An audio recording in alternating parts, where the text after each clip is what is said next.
এই আলোচনা করতে প্রায় সময় আমি বলে থাকি, হযরতে ইমাম আহমদ ইবনে হাম্বল রাহিমাহুল্লাহ তাআলা তিনি যেই বর্ণনা তার কিতাবে করেছেন ইস্তেগফারের ব্যাপারে, তিনি তখনকার সময় মদিনার মধ্যে নয় সারা বিশ্বের মধ্যে শ্রেষ্ঠ একজন মুহাদ্দিস ছিলেন।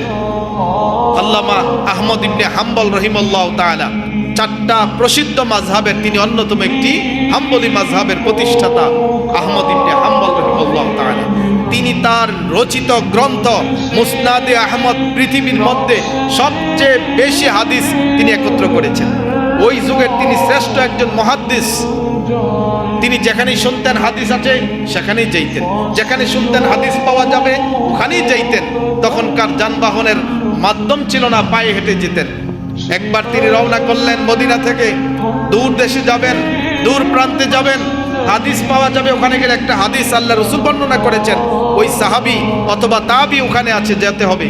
তিনি রওনা করেছেন সফর। রওনা করতে করতে একটা পর্যায়ে একটা মসজিদে তিনি মাগরিবের নামাজ আদায় করলেন। অন্ধকার হয়ে গেল। তিনি চিন্তা করলেন এশার নামাজ আদায় করে ওখানেই রাত্রিটা যাপন করে সকালে আমি আবার রওনা করব।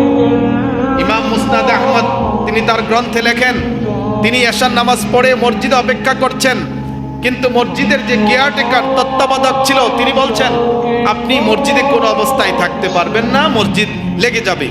তাকে তখন মানুষেরা চিনতে পারেনি। তিনি এত বড় যোগ বিখ্যাত আলেম এটা জানতো, কিন্তু উনি যে মুস্তাদ, তিনি যে আহমদ ইবনে হাম্বল এটা কেউ জানতো না। তিনি পিরাপিরি করলেন, বললেন ভাই আমি কোনো ডিস্টার্ব করব না, ক্ষতি করব না, আমিও মসজিদে, আমাকে একটু রাত্রি যাপন করার ব্যবস্থা করে দাও। লোকটা বলল, তত্ত্বাবধায়ক বলল না, আমাদের মসজিদে থাকার কোনো বিধান নেই, আপনাকে চলে যেতে হবে।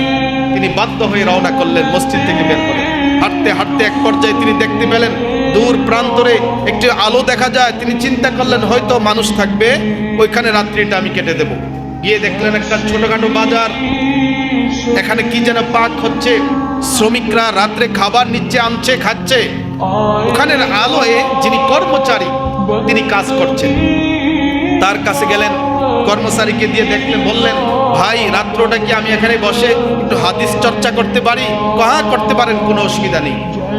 তিনি তার পাশেই বসলেন এবং আলোতে তিনি হাদিস চর্চা করতে লাগলেন।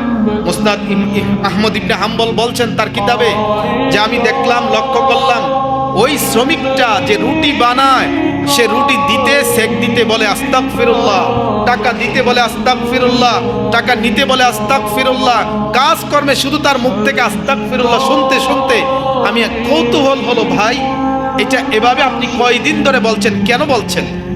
ওই শ্রমিক বলতে লাগলো যে পরদেশী, আমি আপনাকে চিনি না, তবে আমি আমার ছোটকাল থেকে আমার অভ্যাস হলো যে কোনো কাজেই আমার এই শব্দটা মুখ থেকে বের হয়, আস্তাগফিরুল্লাহ আস্তাগফিরুল্লাহ আস্তাগফিরুল্লাহ। এটা আমার চলমান একটা অভ্যাস প্রত্যেকটা কাজে। কয় তাই নাকি? হ্যাঁ।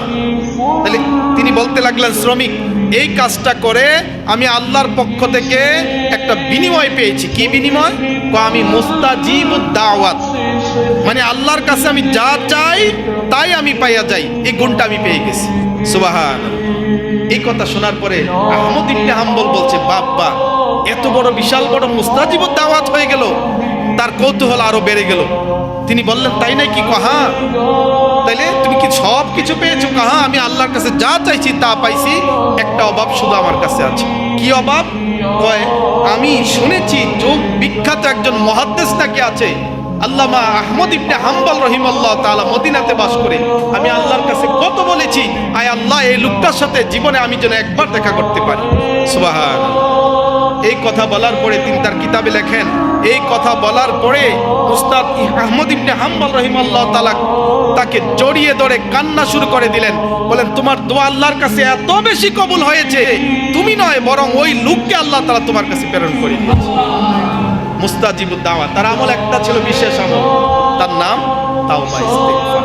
তিনি মুখ থেকে শুধু তাওবা ইস্তেগফার আস্তাগফিরুল্লাহ শব্দটা বলতেন। আল্লাহ তাআলা তাকে মুস্তাজিবুদ দাওয়াত করে ফেলেছেন। সুতরাং এইটা রমজানের এই অভ্যাস যেন আমার উঠতে বসতে, গাড়িতে, চলমানে, খাওয়া দাওয়ায়, ঘুমতে, সব কিছুতে যেন আমরা এই অভ্যাসটুকু চলমান রাখতে পারি।